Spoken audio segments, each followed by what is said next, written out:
Greetings, friends of the apocalypse. This is Jared, the Apocalypse Nerd Wallace, and Adam Scott Glancy joining you this week for Podcast at Ground Zero, episode 19, Sex in the Apocalypse. Yeah. And now that we've got your attention... Yeah, because that stuff will move a podcast. Of course, it would really help if we had somebody attractive on the show. Well, speak for yourself, sir. But you mean the opposite sex? No, I meant attractive. Oh, okay, all right. Attractive under any criteria. All right. Well, your point still stands then. Yeah. But we work with what we've got, which has been sort of the theme of this podcast from the very beginning. Yeah, and just in time for Valentine's Day. Yes, really. Exactly. It's like love is in the air, and love will be in the apocalypse. So that's why we decided to. just like gamma rays. Yes. Just like fallout. Well, maybe that's what we should have called it, Love in the Apocalypse. That way it would have had a little broader connotation instead of being sensational, like a tabloid in the grocery store line going, "Sex in the Apocalypse," you know. Yeah, well, they'll never let it be said that we didn't know how to sell a product, you know. Marketing. Well, you know, it could be worse. It could have been boobs in the apocalypse, but we will get to that with the fashion in the apocalypse episode, because holy crap, everybody in the apocalypse seems to be, again, boobs. There's no end to sexy in the apocalypse, apparently. Yeah. Well, I know boobs in the apocalypse was your choice for this week's episode, but you know. I'll get there eventually. I know that eventually we'll get to something really salacious. You're wearing me down slowly, and we'll get to. So, do we have any news for our apocalypse this week? Not that much news. There was a bit that you found and you posted on my web page, was the Thundar the Barbarian Lords of Light documentary explaining the history behind the Thundar the Barbarian cartoon, which is very awesome. Thank you for finding that. Now, I don't know if that's attached to a DVD set of Thundar. Do you own any of the sets? Yeah, I own the Warner Brothers Archives. You know, started doing print-on-demand DVDs of their shows. Yeah, thank goodness. Yeah, I have that, and it's not on there. I bet you that's part of a larger, probably documentary talking about different Warner Brothers cartoons, Saturday morning cartoons. They just pulled that out, I bet. Yeah, so that was cool this week. We got that. So I kind of posted that around. Now, it has nothing to do with the apocalypse, but I will say, because I've been toting it like a mother, is if you're not watching True Detective, you're doing yourself a grave injustice. Right? Yeah, I'm gonna go ahead, and since I've got the words "pig" and publishing at the bottom of my screen, I'm gonna go ahead and agree with you that. Yeah, we did Call of Cthulhu for years at Pagan Publishing, still do, in our game Delta Green, and this True Detective seems to have completely seamlessly married, sort of weird fiction mythosy horror with creepy police procedural. Yeah, we're only 4 episodes in, and we'll see how far down the rabbit hole they do go with that. It's very surface level right now, but it's definitely making the references. I mean, again, because we're not all just like I said, we're not. This is all about the apocalypse, but it's such a good show. It's and like we were talking off air before, folks, and Scott goes, "You are very, very picky when it comes to your mythos related stuff," and I am. Well, I'm picky in general, what a surprise, but I know it comes as a shock, but I'm really enjoying it. Hey, I just realized how we can marry the mythos with the apocalypse. At the H.P. Lovecraft Film Festival this year in Portland, Oregon, they're actually going to premiere for the first time in the United States a French film called Dead Shadows. That was made back in like 2011 or 2010, and it is a mythos apocalypse. It is and I say mythos apocalypse because even though there doesn't appear to be a lot of, there's not direct Cthulhu stuff, it is definitely the apocalypse where. Let's say it's a supernatural apocalypse, right? Yeah, it has aspects of that where everyone is being changed into horrible monsters, very much along the lines of Shadow over Innsmouth, or The Stars Are Right in the Call of Cthulhu. So that's going to be the first appearance of that in the U.S. market. I was talking to the folks over at Scarecrow Video, and they said that even they can't get an English dubbed version legally right now. Wow. All they can get is German, French dubbed. They cannot get an English dubbed version of this film yet, and this is going to be the first time it'll have subtitles in English. It'll be appearing in America in a theater. So Brian did a good job then. Yeah, Mr. Callahan did a great job this year. Gwen Callahan. I don't know which one of them landed it. Let's not give credit where credit is due, which brings us to another point about this episode. We recognize that we are only one gender talking about, sex and relationships and romance after the apocalypse, but we will do our best to not mansplain this, but we highly encourage people with perhaps another point of view to fill up the comments bars under this YouTube video, because and if we're particularly off base, maybe we'll hit the topic again with some guests. It's just that being the lazy bums that we are, we didn't get our act together enough to arrange for some other guests to bring in some other points of view. Well, but to be fair to us, we're also going to be referencing it to other things like how they've approached the apocalypse, that kind of stuff in TV shows and movies as well. It's not just we're not just going to be going through our personal opinions, but hopefully we're going to be anchoring this in how has the genre of fiction approached this idea in the past. Exactly. So it's not like exactly. It's not like we're laying out the plans for our breeding plans for after the apocalypse or anything, but every time you say breeding plans, all I can think of is Peter Sellers and Dr. Strangelove doing his well, they will have to do a prodigious amount of breeding during their time underground. See? There will be lots of time and very little to do. It's just the most. I just love how George C. Scott starts sitting forward, finally listening when they start talking about, how much breeding will have to be done underground in the vaults. See, we're already tying it into the movies. So, so anyway, so like I said, not apocalyptic, but true detectives, apocalyptic TV. Walking Dead started the new season. Second half of the fourth season started up. Not a bad season opener, We'll see where they go with. Will they go with it? Like I said, I try really hard not to be that guy who, well, I read the books and it's not like that. I try so hard not to be like that, but it is very hard, Is it just me, or is Carl becoming, Carl in those TV shows, is he becoming the most hated kid on television? I mean, everyone hates Joffrey from Game of Thrones, but I think, if I have to hear the line, "Where's Carl?" one more goddamn time. What is it? Man. We'll have to get him a red and white sweater and hat, Yeah, the beanie. Yes, a toque. Absolutely. So that started up again. I've been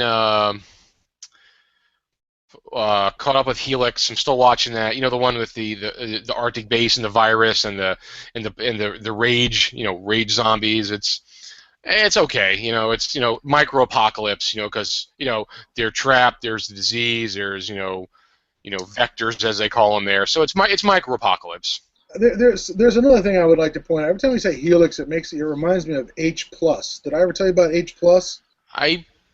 Yes, that's when it's more of like a cyber future kind of apocalypse or something like that. Yes, it is the basic. It's H+ is about transhumanism. It's a transhumanist apocalypse, and it's webisodes. It's like 48 webisodes available on YouTube. Each webisode is about 3 to 6 minutes long. So it's almost a full movie size. It jumps back and forwards in time. It jumps back and forwards between characters. But it's a really interesting apocalypse because it's nothing I've ever seen before. We apocalypted ourselves. I mean, it's kind of like The Signal and Cell, which is Stephen King stories where technology fucks us over. Yeah. Because we're also high and mighty with our technology, H plus definitely has that aspect to it where we all, loaded up these nano computers into ourselves so we can be on the web all the time, always plugged in, wherever we're walking, and even plugged into our body so that we can be aware, perfect health care. We are aware of everything that's going on in our body on a cellular level. You detect cancer immediately. You detect, bad kidney function immediately. And somebody uploaded a virus. And then we hooked up our body monitoring functions to the internet, so somebody loaded up a virus that just told all of our hearts to stop beating. And the population just died. Massive die-off. So it's unless you were outside of coverage. So see how that whole "can you hear me now" thing can screw you in the end? Exactly. So H plus is worth a look. Whenever you mentioned Helix, it immediately makes me remember H plus. And then also, folks, the Thunder the Barbarian documentary, I have favorited it, put it as favorites on the YouTube channel. So if you go to our YouTube channel, youtube.com/podcastbackground0. Besides there's our playlist, which is the podcast, and there's our favorite list. So as we find these things, I mark them on our favorites, so you can find it on our favorites. So you can go find it there. I'll remember to put that on there for H plus as well. Okay, yeah, do that. We'll bookmark that, and then what else? Apocalypse? Nothing. Again, nothing crazy. I haven't. Speaking of, I ran across on Kickstarter. I don't know. Are you familiar with the comic The Last Zombie? No, I am not. It is. Who writes it? It's. Give me a second. It's illustrated by your friend and mine from Twilight. Joe Wright. Joe Wright does the illustration for it, but it's written by Brian. Let me find it here. Brian Nees writes it, but it's illustrated by Joe Wright. My friend of the apocalypse. Friend of the apocalypse. Right. I read the first couple episodes, first 5 or 6 issues. It wasn't bad. They're actually I think they got 25 issues now. They're putting out some omnibus. They started up a Kickstarter for it, to where you could get the giant omnibus. And I don't know why, because Antarctic Press is not doing terrible from my understanding, but they did it as a Kickstarter, which is fine. I chipped in $10 so I could get the entire 600-something page omnibus as a PDF, so I could just read on my computer. I really don't mind when certain groups, certain publishers, certain artists are running Kickstarters, even though they're doing just fine, because sadly, it's easier to get people to commit to a Kickstarter than it is to get them to go to your site and pre-order the product. Yes, and the voice of experience. Yeah, so it really doesn't bother me doing a Kickstarter. To me, it's just a way to facilitate pre-orders. Yeah. Marketing, pre-order. So they got that up there, and like I said, they have the omnibus. They're doing a hardback. I don't want print material. Like I said, for $10, I'll get the PDF because it's huge. It's 25 issues. You could go to the online things like Cosmicology, and you could spend a couple bucks an issue. But if I could get the entire run for $10, that's not a bad deal. That way I could just read on my iPad or something. Yeah. Yep. But what else? I'm trying to think. That's really about all I got this week. Not I haven't encountered a whole lot except those couple little tidbits here and there. So also remind me when we're talking about deeper in the show to bring back up the Ultimate Warrior, because it is almost a little relevant to what we're talking about. I was reading about some stuff, and I was like, yeah, that makes sense, and it kind of ties in. So anyway. All right. Sex in the Apocalypse. That's right. No, we'll just dive right into this. Let's just dive right into this problem. We're going to have lots of sex because we're going to have mutant skin condoms and we're going to be fucking our brains out, Yeah. Well, the thing is that, I would point out is that in early iterations of this genre, it comes off as very much, when I can think back to early book series, there's definitely kind of a you Tarzan, me Jane, aspect to it. It's very inspired by the pulp genres of like Conan or any of the guys who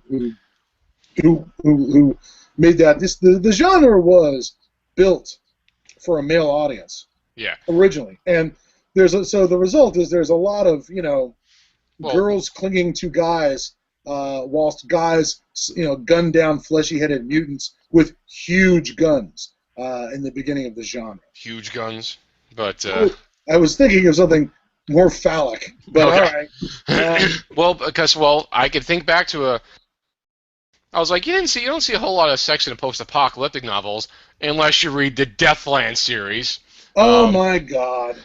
Ryan and Christie bump uglies like almost every book. It's like, really? Okay, enough of the gratuitous sex scene. Let's get to the apocalypse. Yeah, they go through that sex scene between the two of them in a ritualistic fashion, almost as if in the same kind of ritualistic fashion that they introduce every character, and that character is defined by what guns they're carrying.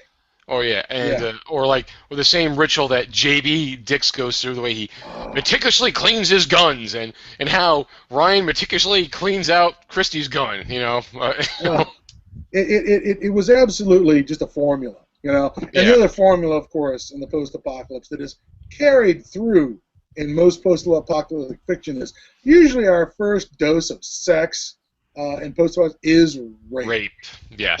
Not to suggest that sex is rape. I get that sex is more about is violence. Yeah. It's about violence. But that's the thing that always comes up is the bad guys almost universally have one thing on their mind because ESPN is not on after the apocalypse is rape. Rape always seems to come up in this genre as what the bad guys are up to.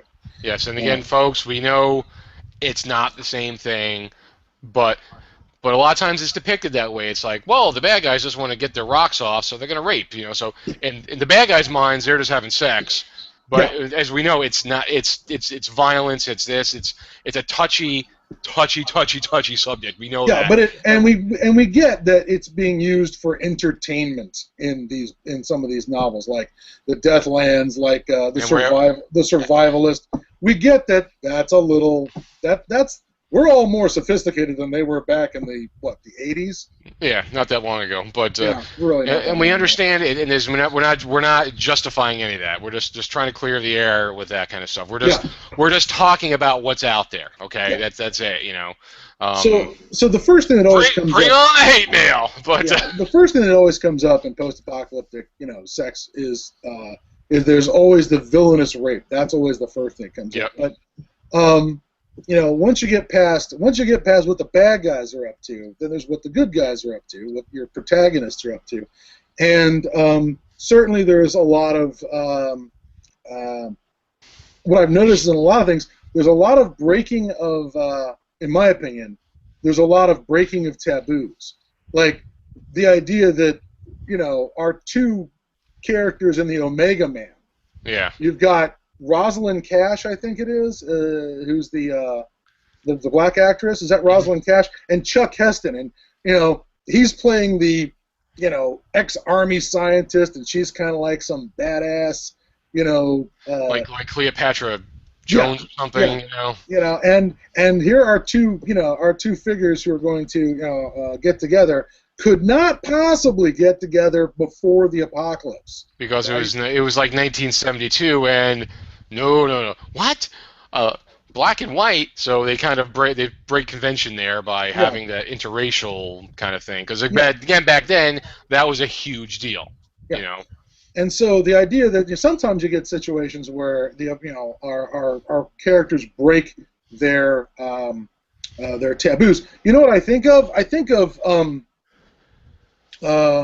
who are the characters? In the comic book of The Walking Dead, the girl who's the sniper, Andrea. Is that her Andrea? Name? Yes, the good Andrea from the comic book. Not the bad Andrea. Not the crappy, wishy-washy. She couldn't have died soon enough. Andrea from the TV series.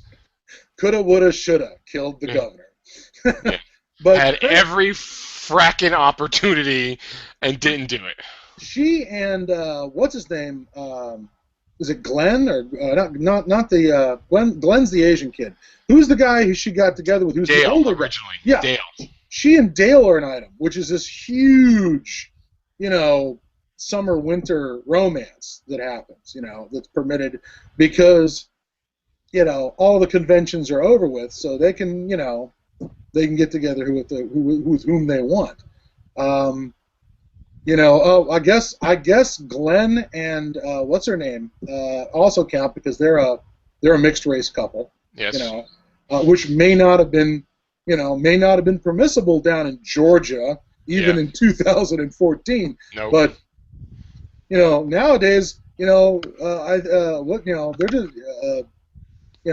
Dad's just glad that his son-in-law has a pulse. Yeah, exactly. Yeah, because Andrew originally got with Dale, and Dale had the best revenge death in the comic.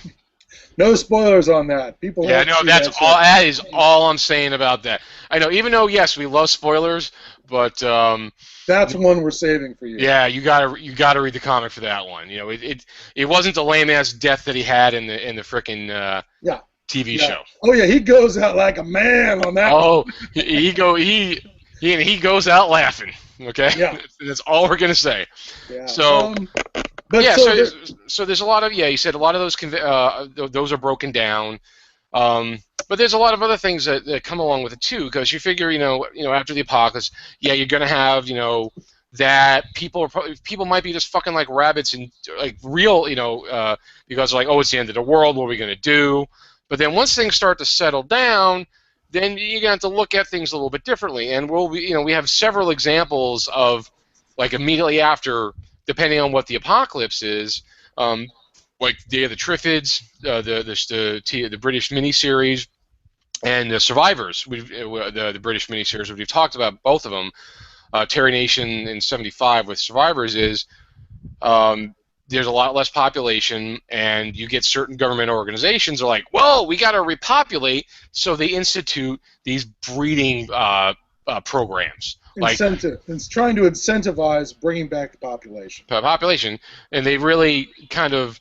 That's where you get into gender roles as well, because they're in those stories they're saying, well, you know what, you have to do this. You have to have children. That's all. What was the name of the character from Survivors who was the guy who was just really insistent that every woman needed to get pregnant immediately? Oh, I can't remember his name. I mean, but, he starts off as sort of a semi-antagonist, but then he becomes one of the main characters in the story for the second and third seasons, and it worked pretty well. I mean, the guy was kind of this was a blind spot he had. He was always kind of a dick about it, where he was always insisting that every woman needed to be pregnant because we needed to immediately start bringing the population back before some of the female characters got beyond their ability to safely have children. Yeah, because that's a whole pregnancy and birth. We'll get into that as well, Yeah. But no, they're right. So you're going to see a lot of that, and that might really happen. Charles, too. It was Charles, right? That was the character's name. Oh, the rich guy. Oh no, not the guy who was looting for gold. No. He was not that guy. Not the robber baron. He was part of the group. He was the rich, stuck-up guy who had the secretary. Guy? No. I'm thinking about the guy with the beard, full beard and mustache. He sort of, they ended up having to move on to his farm after the manor burned down. Second season. Oh, yes. He was he was like, hey, you know what? We can't go with that plan. Then he eventually winds up in their village. Yes. Yeah. Yeah, they were leaving all the notes around and trying to go here. Yeah, okay. That character, that was one thing that came up with this character over and over again is reproduction and trying to get the population back, bounce back from a level where this also counts in sort of any apocalypse, because apocalypse fiction always seems to sort of create small groups of people. It breaks up cities, it gets down to like town levels, and there's always the danger of, if your town is isolated and nobody travels anymore and the roads are filled with brigands and road agents and marauders, your gene pool just became really tiny, And so that Well, character was always about trying to get as much change going on in the gene pool to keep communities from becoming inbred. well, Um, also like he wanted to get the population out there because he wanted to get children up and running before you lost too much before too much time went by, because the farther you got away from the event, the less people that might be around who know things. So you got to be able, because he was about educating, yeah, installing skills, and the further you got away, the more chance you lost people. There's less chance that you're going to be able to teach them things for the long yeah, term, because you're going to lose the people who have the skills. And if you don't yeah, have the people who have the skills to teach them, they're just going to be freaking cavemen. You yeah. know.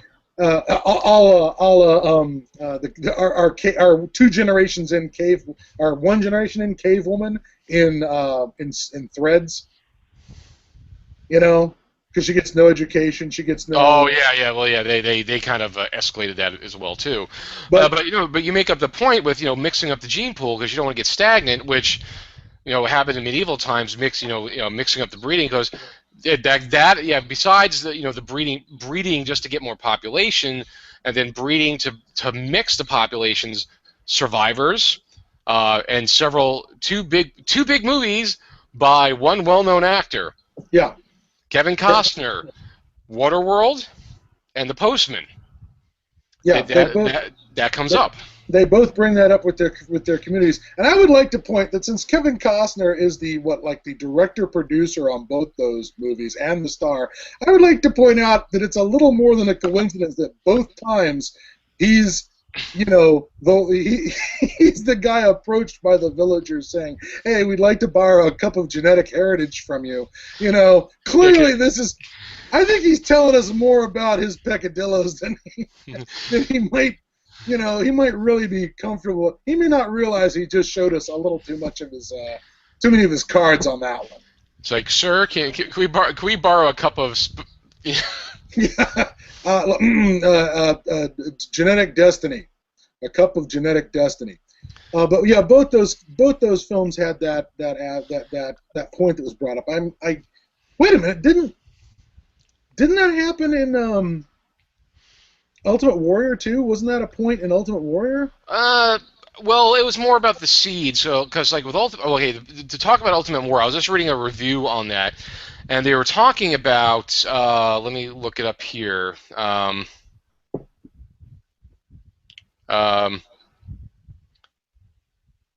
Yes.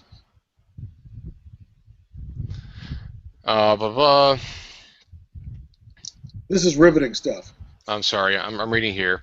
Um, you know, although the ultimate describes Carson's role as the archetypical heroic man.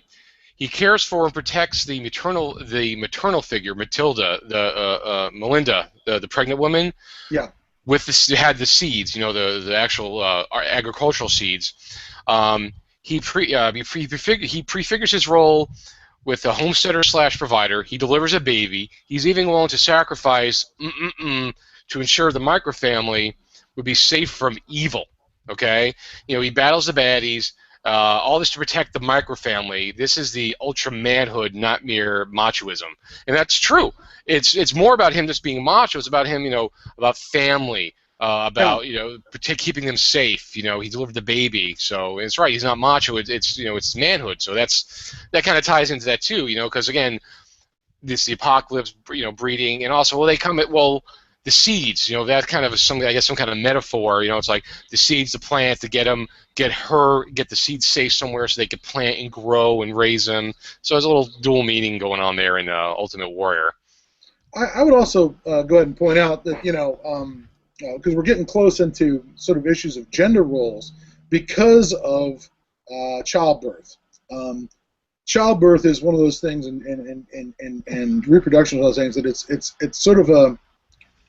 That is to say, I don't mean rearing children is a immutable gender role. That is absolutely not the case. But what I do mean is that pregnancy and at this point since we're not making babies in tubes or in jars or artificial wombs. This is a absolutely immutable gender role is gestation and birth.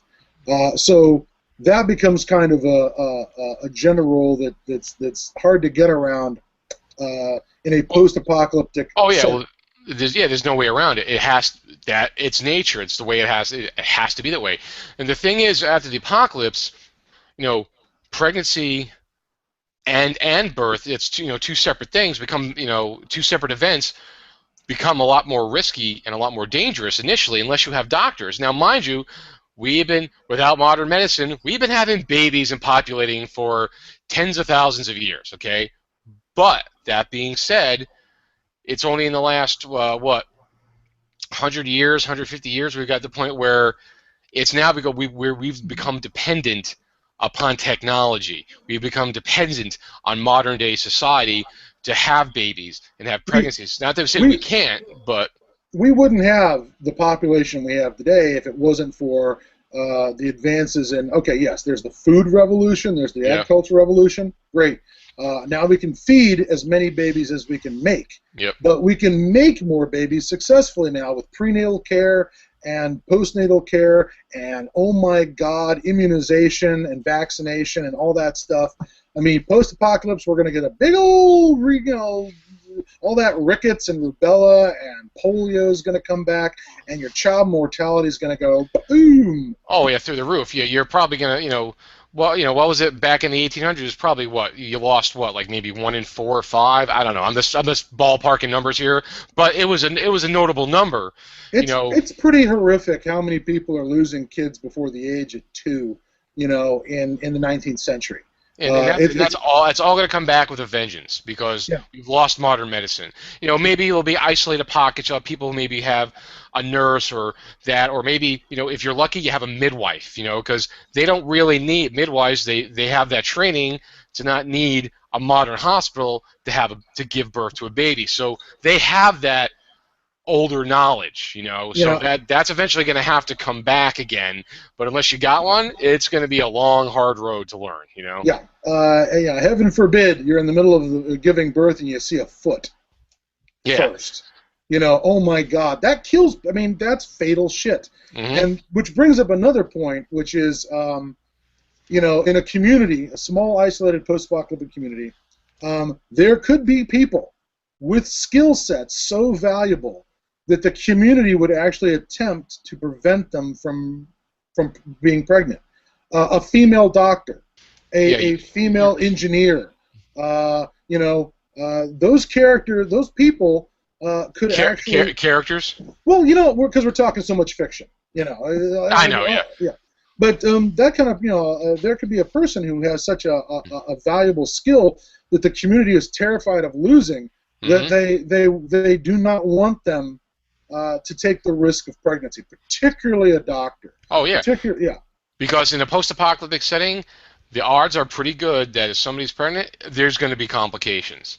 You're going to have problems. So yeah, you don't want that doctor or that somebody who's like the person who's keeping the lights on or keeping the machines running. It's like, again, that's also falls into gender roles and things like that. Skill sets. You're right. So it's. I remember there was a big thing that went on in one of the later seasons of Survivors where they actually started having pregnancies amongst the youngest people in their group. And a lot of the youngest people who were in their early 20s were still living by pre-apocalyptic sort of, mindsets where they saw a baby as a disaster in their life, as a anchor, someone's going to ruin their lives. And they didn't want to have one. And the character Charles is flipping out at the idea that a woman should have the right to say, I do not want to be pregnant right now, or I do want to be pregnant right now. I mean, clearly for him, the only answer is this is a blessing. Of course, he's not the one squeezing that blessing out of his, out of his urethra. So, right. So for him, it's a different, sort of a different perspective. But for him, it's breed early, breed often. Yeah. And especially the idea that you've got to make people who will be around who'll be able to be taught by the existing skill set folks in order to pass the knowledge on before it's lost completely. And I get that the longer you wait, the more chance the doctor's going to, fall down and get an infection and die. Yep. and then there's nobody to pass. There's nothing to pass on. It's all gone. Oh yeah, because especially it's are they going to be able to teach them in the same way that that doctor learned? No, but you know what? If you can start teaching these things, growing up learning it, when people learn things the best when you're younger, Yeah. that's why some of the best athletes and things start off young, because that's when you really know things and you learn your languages. That's when you're malleable and you'll learn this knowledge. That's why it's harder to learn things when you're older than you are when you're younger, because when you're younger, you're developing and you're uh, setting those neural pathways to remember and learn these things. So if you could get the young learning these skills early, they'll be strong at it, as opposed to just some 50-year-old guy who comes by afterwards, like the one guy, the vagrant. I can't remember his name, but Tom.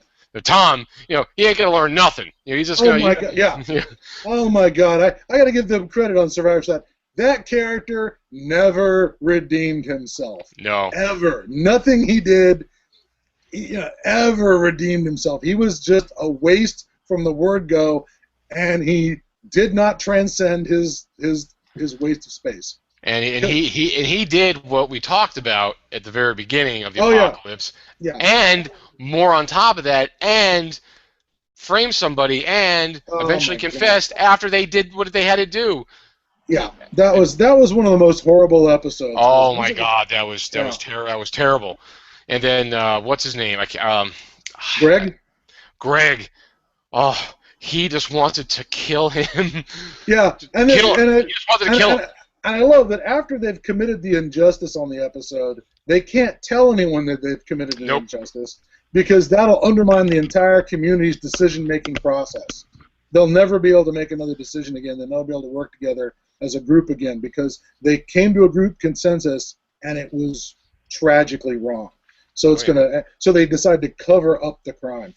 But folks, not that it's available in America, because when Survivors came out in the remake in 2008, 2009, they made the original Terry Nation series available in our region on NTSC. So you don't have to worry about if you can get your hands on it. It's a really good series. It's very I think it's very complex. Deals with a lot of issues. And again, it's Terry Nation. He was such a good science. He wrote a lot of science fiction. Doctor Who, Blake Seven. He was a very good writer. So it's a very good series when it comes to dealing with the apocalypse and long term with the apocalypse. I think he did a really fantastic job of addressing all that stuff. Because remember how much adversity did they come across? Constantly, he kept on throwing everything at them because it's what would happen. Yeah, it never stopped. There was always a new problem, and the things that could kill an entire community were things like, again, the clogged drainage pipe. Yep. The gutters are clogged, and that could kill an entire community. And that was amazing. Yeah, but back to So anyway, so we got into that, folks, because we were talking about. I'm going to be referencing Survivors a lot because I just watched the whole series recently, and they really did a good job with questions about relationships, reproduction. And another thing was that they brought up in that series was who's going to raise the kid. I mean, in a community. I mean, I don't mean to go all it takes a village to raise a child, but it does.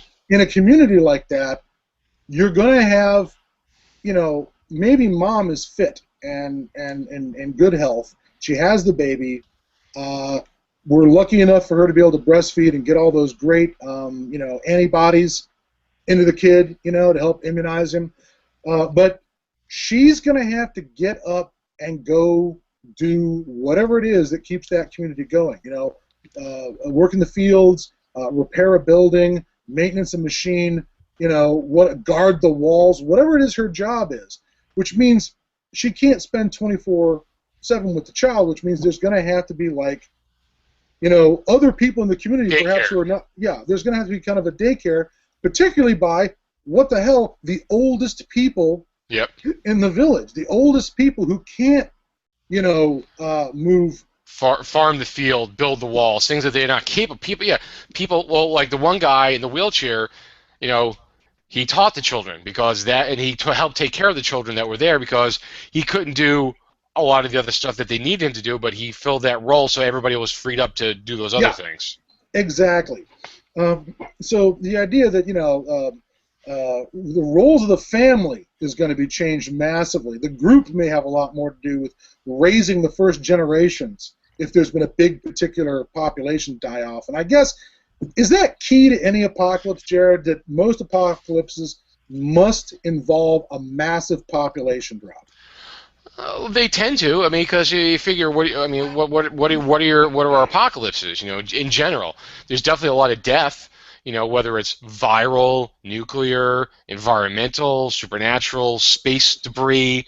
You get a lot of people dying off, whether it's from tsunamis, earthquakes, nuclear destruction. Yeah. You're also gonna get a lot of people who are gonna. There's gonna be large die-offs from number one, murder, starvation, disease. So any kind of apocalypse, you're gonna have a huge population die-off. Yeah. Okay. So that's kind of key to any post-apocalyptic background is less population, less. I think so. If there isn't, then how's it an apocalypse? It's like. Yeah, all the buildings fell down, but we're all still alive. Well, we'll just rebuild it. Yeah. Let's see. So it's going to change family dynamics. Yes. Not the least of which because certain, state-involved institutions like the contract of marriage or the church defining marriage, that's gone. People are going to be married when they damn well want to be married. Or divorced when they damn well want to be divorced. Well, it depends. Like I said, you have two aspects of marriage. A lot of people say it's a religious thing, and a lot of people say, well, it's a state institution for tax breaks. It's what is your view of it? So the modern day governmental influence of it will be gone. Because there's no marriage license, there's no filing taxes. So the only thing people really have left, a lot of times, is bonding with somebody is fine, but marriage, tends to be an overtly religious ceremony. So people might still cling to that and still have that aspect, like we're married because there might be a priest or not a priest. So that's going to be very, higgledy-piggledy. You could still have people marrying, or people might, just like you said, like, okay, we're married, yay, or no, we're not married anymore. It might be as easy as that. Well, one of the deals post-apocalypse, since we've wrecked our economy, our birth control options are going to drop out completely. We're going to have very few birth control options, except various ways of terminating pregnancies partial way through terms. Yeah. There's all kinds of poisons and things that people have taken for thousands of years to end pregnancies as opposed to prevent them from starting. But our ability to prevent pregnancies from starting means that I think it's going to really affect the way that women decide whether or not there is going to be sex in a relationship, because they're taking a health risk in a way that they're not taking today. Yeah, it's not even just the health risk of pregnancy, disease. Yeah. As well. Oh, there's also that. So we've completely blown out the possibility of penicillin for gonorrhea or syphilis. And I want to throw this out because this is one of my favorite, VD apocalypses. I have a VD apocalypse, and that is I was doing some research on an island out in the Marshall Islands or the Carolines. I can't remember. It's the Carolines, called Kosrae. And Kosrae was a island that had great water, freshwater supplies. So sailing ships in the 19th and 18th century would come by all the time and trade for water and for provisions, because it was actually had really good farming on the island. It didn't have a sheltered bay to save its life, so it never became important as a colonial possession, but it was a great place to stop over, get some breadfruit or whatever, coconuts and some fresh water. The problem was the locals, well, what are you going to trade them for this? Well, they'd trade the locals manufactured goods, an iron shovel head or an iron axe head or any of that stuff. Well, being 19th century sailors being what they were, there was also a lot of, hey, how much for the little girl? And there was a lot of sex trade that went on You Uh, mean they were looking for companionship? yes, clearly comfort and companionship. Perhaps they became tired of their sea wife on Yeah. board the boat. But the point is that there was a lot of sex trade on Coast Road, and the result was is that the island just became had just a huge outbreak, and I think it was gonorrhea. And the result of that gonorrhea was sterilization. The female population started losing the ability to have children. The island was sort of saved when some lovely puritanical American missionaries showed up in the late 19th century, reorganized the island, helped use religion to ban the sex trade with passing ships. And the island bounced back, from like having 600 inhabitants in the 19th century to having 1,400, 1,500 inhabitants by the time of World War One, and I'm not sure what the population is today, but they maintain a very, very religious, very puritanical sort of outlook. The island is still there and still populated by the same inhabitants. They weren't wiped out like the Carib Indians, and a new population lives there. Oh, But there's a VD apocalypse where they were actually their ability to be a society was being wiped out by their inability to breed because of venereal diseases. oh, and that's very much, we could see that in a larger scale apocalyptic, in small groups of survivors populations. You're gonna have, you totally risk that. Mind you, you could say, well, there's probably gonna, you could scavenge for plenty of condoms, but it's like, yeah, that's gonna last a little while if people actually give a shit about doing that. That's the problem. How many guys nowadays don't care about using condoms, let alone in the apocalypse, Exactly. That being her problem. Yeah. And then there's another problem which I would want to point out is that because there was that whole thing with the sheep on the survivors where they were raising sheep. There are sheepskin condoms made from sheep gut that are available, I think, on the market now. But my understanding is that they are not barriers to certain venereal diseases. They will prevent pregnancy, but they won't necessarily protect you from. And there's going to be a lot of birth control devices like sponges if they ever resurrect the technology for creating an anti-pregnancy sponge. There's still going to be the problem of venereal disease. So I get the feeling that in some ways the apocalypse is going to push certain what we might today see as very puritanical views about sex, that sex is not going to happen until people are sure that they're going to be taken care of during their pregnancy, that they're going to be sure that their children's going to be taken care of. There has to be security, and that's what the family is supposed to provide, and marriage is supposed to provide security. And I think that's going to, there may be a period of time where that doesn't happen, but when people see that, Fred got you pregnant and then fucked off to another community or didn't help out. People are going to change the way that people will change the way, especially because it is life and death. There's no social security net. There's no medical security net.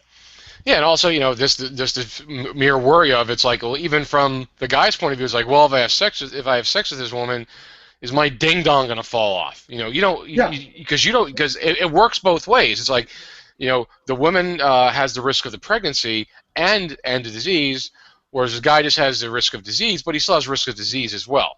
So the woman has double the factors of risks for sure, if more.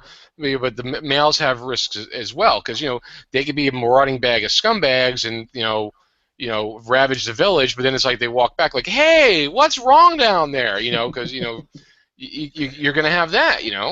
That's actually a hilarious thought. That I immediately think of the bit from Lucifer's Hammer, where the marauding band of cannibals had a doctor with them to check to see who was edible.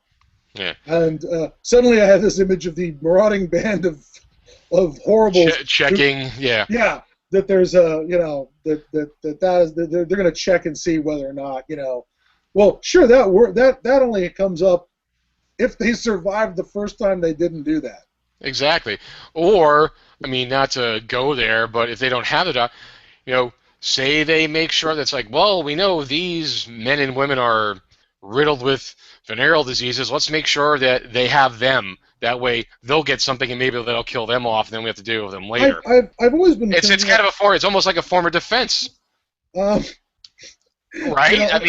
certainly people have used that as a defense against rape in the real world. Yeah. You know, And people have used that as a defense, and sometimes it's worked, and sometimes that has even come up in in prison situations where their defense against rape is to say that they have a venereal disease. But so I what think concerns me is that I have an impression of the ancient world, the medieval world, as being awful damn rapey. I mean, that's just what wars and pillage and rapine is all about. And certainly venereal diseases were common in those societies, but it didn't probably more common than it is now, or maybe Yeah. not. I don't know. I think it's probably more common. I think the island of Kosrae example is more pertinent to the post-apocalypse because you have an isolated population. Yeah. And the disease never got out from beyond their bounds. But in the medieval world, the population is larger. There's certainly, when it comes to the military aspect of rape and pillage, that's how armies get paid, is by taking everybody's shit and raping all the women. That just seemed to be standard operating procedure in the Dark Ages and the ancient world. Those guys' life expectancy isn't that great because they're involved in a violent business where they can be on the receiving end of a spear at any moment. So maybe maybe they're not as concerned with those things because, like, well, you know what? I'll probably be dead in 2 weeks anyway. Yeah. Everyone thinks they're going to live to be 30. And that is a problem in the post-apocalyptic world. Is your people are your actuarial tables aren't looking too good. They're back to because again, with modern medicine, we have people living. Well, I mean, there's even people.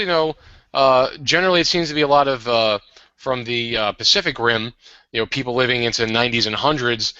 Without modern medicine. So it's not like it's because of modern medicine, but overall, our populations are getting older because of a lot of our life expectancy, infant mortality, our life expectancy, our ages. Are due to modern medicine, and in the apocalypse we lose that. And certainly that does bring up the possibility of people starting families earlier, one generation in, because if they're expected to be dead by 30 or 40. Well, we're back to again medieval times where it's like people were getting married and having children as soon as they're pubescent. Yeah. And certainly. Although I've recently read something that suggested that the age of Romeo and Juliet in Shakespeare's play is actually inaccurate. It was actually a Elizabethan era British joke about how weird the Italians are. That in England they were having marriage and children later than that, later than post-puberty. It was 5 years in, maybe 18, 19, what we consider as a modern era, the proper age to marry and start a family. Well, it depends. Well, my mom had me when I was 19, but again, I'm 44. It seems like we've got to swing back to where having it that young seems a bit odd. Like, oh, you're only 18, 19. Well, you having a kid already? So I think that's changed. But anyway, that's. No, but that's true. You're not going to have 40-year-old pregnancies in the post-apocalyptic world, just because of the dangers to both the unborn and to the mother. You're going to have it's going to be dangerous at 15 in the post-apocalyptic world, or 20 or 25. Yeah, but 20 and 25 are when we were designed to be at our peak to handle that physically. That's just, my understanding is, and please again correct me if I'm wrong, that was sort of the period that evolution geared us to be at our peak ability to reproduce. And again, our peak of freshness. But let's see what else. Family structure is going to change a lot. The considerations of when and how to have sex are going to change. Because of medicine, breed. And also another thing that's going to come into factor about having sex is going to be. Besides, the oldest trade is also trade, because they address it in threads like the one character, she had nothing. She needed food. Guy wants Yeah, like, well, you give me some, I'll give you some food. yeah, I And remember that. you know, I don't think that's an exaggeration because I think that'll happen. Well, Hell, it happens now. Okay. yeah. Let me just point. Yeah, because again, there's nothing like starvation and poverty as an aphrodisiac. Oh yeah, Um, it makes you hot. yeah, I would like to point out that one of my favorite moments on that very point was, Mel. God, who Melville. was it? Mel Gibson leaning into. I think the guy's name was Fred Thring, who played the Collector. Oh, and In Beyond Thunderdome. yeah, in Bartertown, he says, I've got skills. I could trade those, and he just gives him that cold look and goes, "Sorry, the brothels are full." Yeah. That was one of the great moments of that. I just love that. Yeah, that's right, Nancy boy. I'm calling you Mel Gibson, a Nancy boy. That was hilarious, and yes, the oldest profession is certainly going to exist, and certainly that's going to be a serious factor in commerce, because again, welcome to the Middle Ages. Exactly. And but then, Anything. and then everything that we talked about comes into factor for risk factors. Like it's like yes, we're having a sex trade, but then it's like, well, are you clean? Are you not clean? Medicine, pregnancy, all that. It Oh, all comes back together. You I know. remember reading a nasty story about archaeology in England where they're digging up. Ooh, this is bad news, kids, and so and maybe this is going to push some buttons, but All they right. thought they were digging up a brothel in ancient England at the time of the Roman occupation, time of Londinium, and one of the reasons they thought it was a brothel was because there was a giant, horrible infant graveyard behind the place Maybe where maybe they. maybe it was a hospital. Yeah, let's hope. But the idea that they were exposing the infants that were unwanted for that. But and that might be something. I get that when it's taking place in a society that isn't struggling to create more people and build a society. I think, although, oops, you get children born with massive birth defects, physical birth defects. There could be child exposure as part of any post-apocalyptic society. That could happen.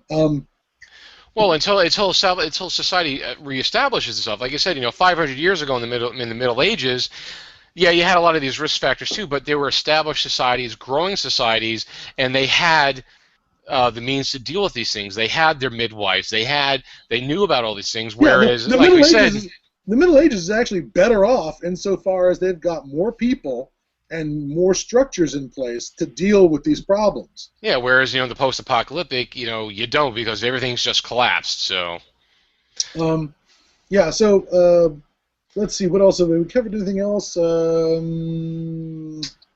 I think I we think covered all we the covered the main bases. bases, and it's 7 o'clock, well, my time, 10 o'clock your time. So Yep. we've just about done an hour. So maybe we should stop flapping our lips Yeah. Well, and speaking. mansplaining all this. And here's one thing. Here's a question not related to the topic that I meant to Oh, ask in the beginning of the show. I wanted to put out there. I was thinking about this recently, and maybe we'll make it as we'll work it into a subject somewhere. Is I was driving around and we had well, I know you have them up in Seattle, but and we have them down here, but we have the fake ones down here, at least theoretically. The homeless, people on street corners begging for change and food and stuff like that. In sunny Florida, you could tell these people is like, come on, you're bullshitting me. But I'm talking about the real street people, the people who really live on the streets day in and day out, survive day in and day out on the streets. How do you think those folks are going to fare in the apocalypse? I think they're going to fare better than your average modern day society technology person because they are used to, or adapted to living on nothing and surviving on nothing already. I think they're going to fare well better in the beginning than most people.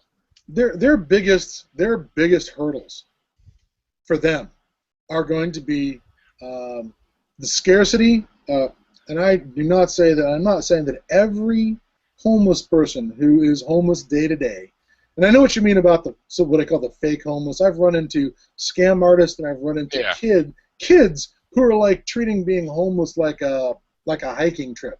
Yeah. You know, through the they're just going to spend instead of hiking the Adirondacks or the Appalachian Trail, they're going to spend the summer homeless in the U District of Seattle. But one of the two factors for a lot of homeless people is going to be dealing with the scarcity of any substance abuse that they may have picked up during their life. That's true. They're going to have to dry out forcibly for the most part. But once they're through with that, once they've recovered from that, there's also the factor of having to deal with any mental illness that they may have had, because a lot of our homeless yes, that is true. I'm not trying to. And were created by the by the mental institutions being dumped into the streets, 20 years ago, 30 years ago. So their biggest hurdles are going to be, first of all, getting through any addictions they might have, and that's which is bad, but they can get through it. There was any number of characters I can remember in Survivors who had track marks but had survived. That they were going to die as a junkie, and then they got through it because all that went away. The other factor is mental health. Yeah. A lot of them are going to be like that. But I just think, because not every homeless person has, is not have mental issues. But yes, a lot of them do, and it's sad that that's why they're there. We're not going to get into that issue. But even so, they've managed to find ways of surviving. Yes.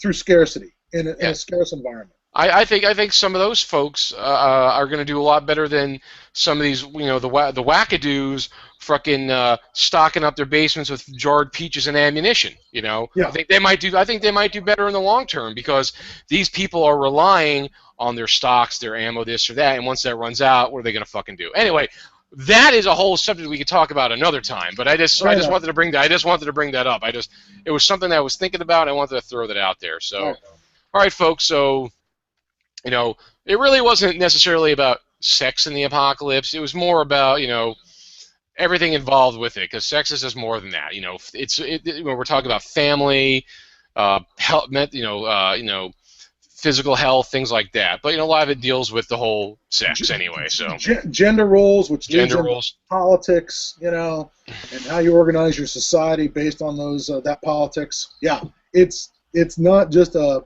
one-sided ad. It's not the leather push-up bra with the spikes on it from Road Warrior. All right, that's not the end of our sex.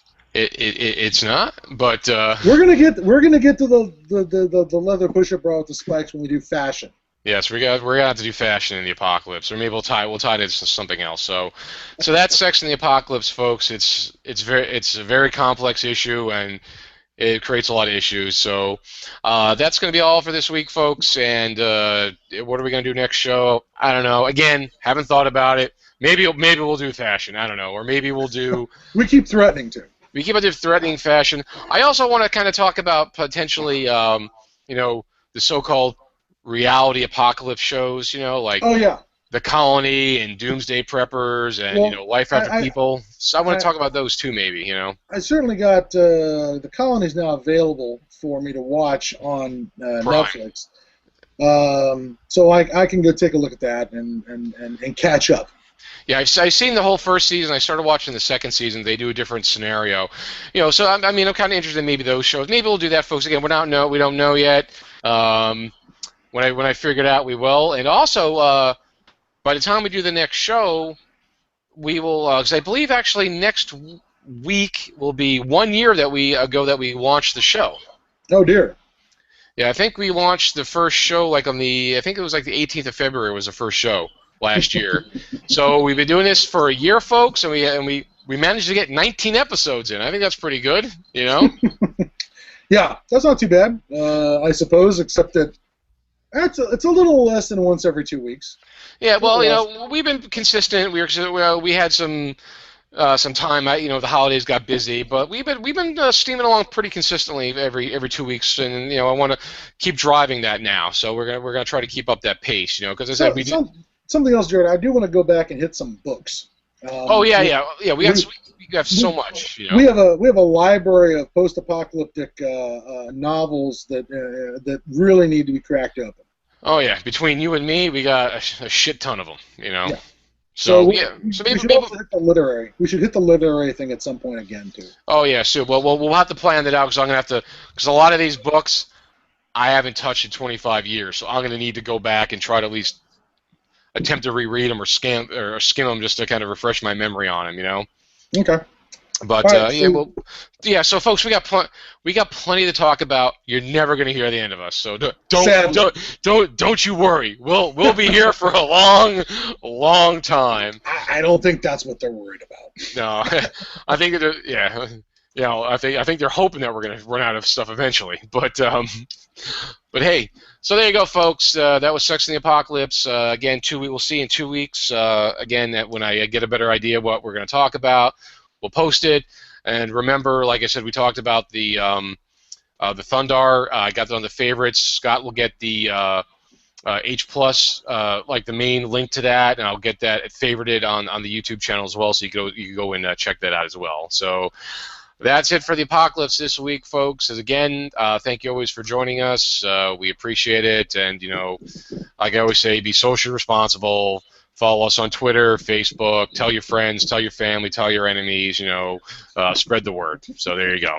So, Scott, thank you. Good night. Anything else for the folks?